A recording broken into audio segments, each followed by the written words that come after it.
This man only took off his shirt, and his opponent turned pale with fear. Despite warnings, the opponent stepped down from the ring without a fight. Just like that, the man won the match without throwing a single punch. He walked away with tonight's prize money, but there was no joy on his face, only the weight of memories. His name is Danton, once a boxing champion. He had claimed multiple world titles in his prime. People used to call him the king of boxing. In his early days, young and reckless, he couldn't control his temper. One night, he got badly beaten in the ring. After turning the tables, Danton kept punching even after the bell. He beat his opponent to death. From that moment on, he was banned from boxing and became homeless. Whenever he ran out of cash, he would enter underground fights for some quick money. But most fighters surrendered without a fight, and Danton gradually lost interest. Tonight, he was about to leave with the money as usual until something unexpected happened. A bitter gambler who lost his bet tried to pick a fight with Danton. He stabbed Danton on the left side of his abdomen, but the knife got stuck, leaving him unarmed and suddenly very afraid. His anger quickly turned to fear as he turned and ran away. But Danton didn't chase him. He calmly walked to his car and opened the trunk. Ever since being banned, Danton had grown tired of living like this. He often thought about ending it all. So to him, that attacker was just lending a hand. When death didn't come, he knew he had to find another way. And that's when a woman showed up. She introduced herself as Frankie, a bar manager. Lately, her bar had been harassed by a local gang. She needed someone to protect the place. Originally, she had planned to hire Danton's opponent, but he fled in fear. So Frankie changed her mind and offered the job to Danton instead. 20 grand a month, with food and lodging included. That was a generous deal. But Danton wasn't interested. Frankie was baffled by his rejection. She had offered him top dollar.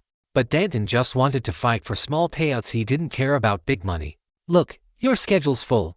Sorry. Besides, I'm kinda attached to this junker. As Frankie turned to leave, she handed him her business card. Even though Danton figured he'd never call her. On his way home, he passed through a railway tunnel. As he reached the tracks, a train came speeding toward him. He stopped his car right on the tracks, waiting for death to arrive. But as the train blared its horn, he hesitated. He realized dying like this was meaningless. So, he quickly started the engine. Though he survived, the old car got wrecked by the train. No longer chained to the past, Danton decided it was time for a fresh start. Not long after, he headed to Florida to find Frankie. With directions from locals, he found the bar. It was in a prime spot, right by the port. With a beautiful ocean view, it drew in a solid crowd. Danton instantly took a liking to the place. He felt welcomed by the friendly locals. Only a few thugs showed up now and then, but they were just appetizers, not worth Danton's time. The other bouncers could handle them just fine. Clearly, this place was more dangerous than it looked. That night, during the bar's busiest hour, a gang stormed in. Without saying a word, they started smashing everything. Terrified customers fled in a panic. Even the waitstaff weren't spared. Frankie gave Danton a discreet signal. These were the people he needed to handle. Danton stepped forward. The gang leader mocked him, surprised someone dared to step up.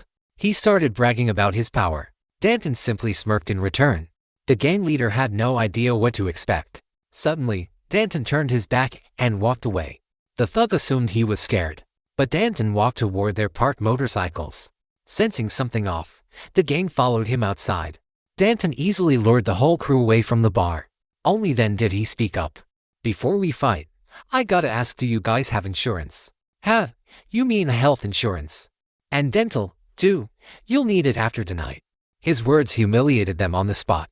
It was the first time the leader had met someone this cocky. He decided to teach Danton a lesson. But Danton was faster.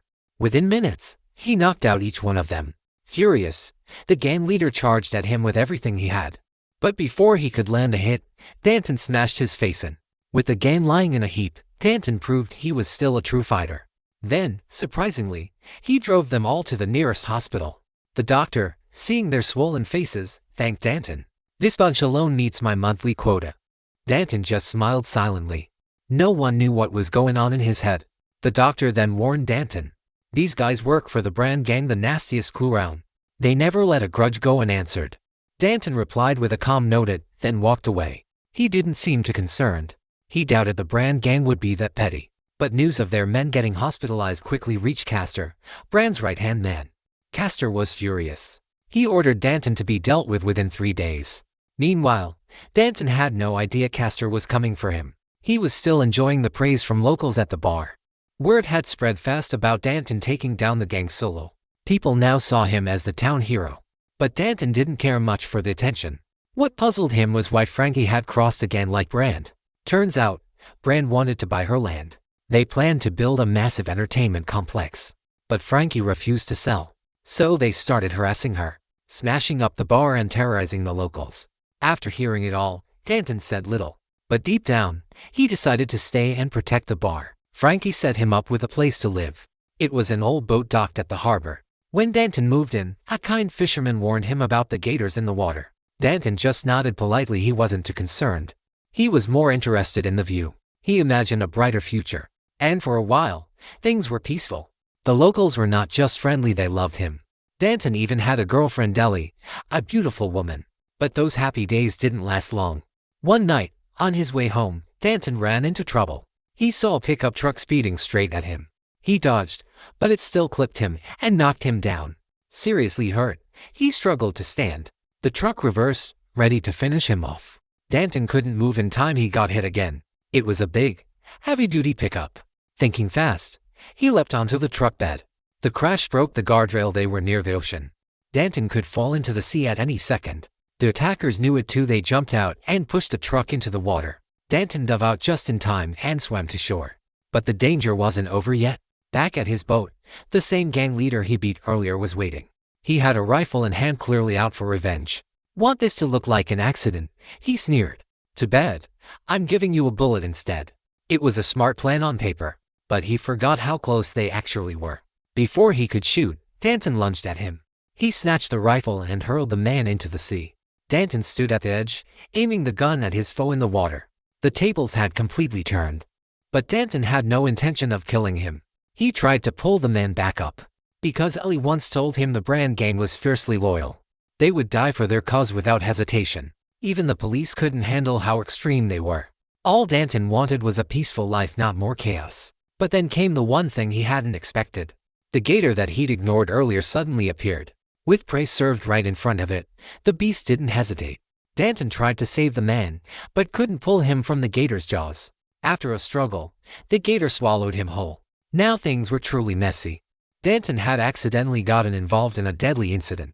Once the Brand gang heard, they immediately went after him.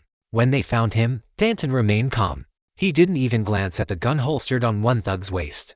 "Break 2 of your fingers, and you'll never hold that gun again." Annoyed, the thug pulled out his gun. But Danton moved fast, snapping to fingers in an instant. The man dropped the gun, helpless. Danton calmly unloaded the bullets while chatting casually. Suddenly, another thug jumped out of a nearby car. "You reaching for your gun?" he asked. "Oops, I left mine in the car." But both thugs were no match. Danton made them flee in panic. The Brand gang had had enough. Their boss, Ben, called his son, also named Ben. But the younger Ben was too scared to answer. He threw his phone into the sea, furious and afraid. Since his son ghosted him, Ben called his top henchman Knox. At that moment, Knox had just finished sleeping with a married woman. When her husband returned, Knox had to escape out the window. Still, he calmly pulled his phone from his sock to take Ben's call. Hearing about a new mission, Knox got excited. He stole clothes from a pedestrian and went hunting for Danton. Soon, Knox and his goons arrived at the bar. He started smashing things with a baseball bat, dancing like a maniac. The usual bouncers jumped in to stop him. But none of them could hold their ground in a one-on-one fight. Even together, they couldn't do much. Knox didn't feel a thing. He was clearly a monster of a man. In no time, the bar was in chaos. Danton sat in the corner, drinking like nothing was happening. If Knox hadn't called his name, he might have stayed seated longer. But once Danton stood up, Knox got even more excited. As soon as they faced off, Knox threw a cheap shot. Danton didn't dodge, but he wasn't going down easy either. After recovering, Danton struck back. But physically, the gap between them was huge. Knox's muscles were like armor plating. Blows that would knock out other thugs did nothing to him. Worse, getting hit only made him more excited. At that moment, Danton realized Knox was truly insane. He was ready to die fighting. No normal man could deal with that. Danton believed he could win, but something held him back. His darkest memory, the night he killed someone, rushed back. He feared losing control and taking another life. And if that happened, there'd be no turning back. So Danton switched to defense. But that only made Knox more aggressive. He hit harder with every blow. Eventually, he found an opening and landed a brutal punch. Danton's expression changed instantly. The calm was gone. Now it was time to show his real strength. But instead he turned around and walked off. Knox mistook it for cowardice. So, he ordered his men to attack the local townspeople. After seeing this, Danton didn't want to protect the bar anymore. He went back to his boat and started packing his things. Right then, Frankie showed up. Danton told her he was leaving and didn't even want his paycheck. But Frankie begged him to stay. It turned out she'd been hiding something from the start. The Brand gang didn't just want a theme park. They planned to turn the area into a massive crime hub, a center for large-scale drug trafficking. If that happened, the townspeople would never live in peace again. If Danton left, things would only get worse. Hearing this, Danton hesitated. And then came the news that pushed him over the edge. Knox's men had set fire to a local bookstore. A father and daughter were rushed to the hospital, both in critical condition. Danton remembered how much that family had helped him when he first arrived. The father had even given him directions on day one. Good people ruined by monsters. That was it. Danton made up his mind. The Brand gang had to pay. That night, Danton stormed into Ben's hideout. But Ben wasn't there. Danton grabbed the thug and demanded to know Ben's whereabouts. The guy refused to talk.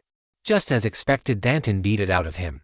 Then he tied the body to his car. No one knew where he planned to take it. Another thug saw him and panicked.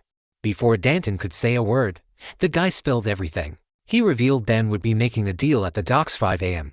Since he cooperated, Danton let him go. He gave him a motorcycle and told him to leave. Soon after, Danton arrived at the docks. But Ben wasn't there yet. Just one man sneaking around suspiciously. Danton took a closer look. It was a cop. If he was here, he had to be connected to Ben. Danton quietly followed him.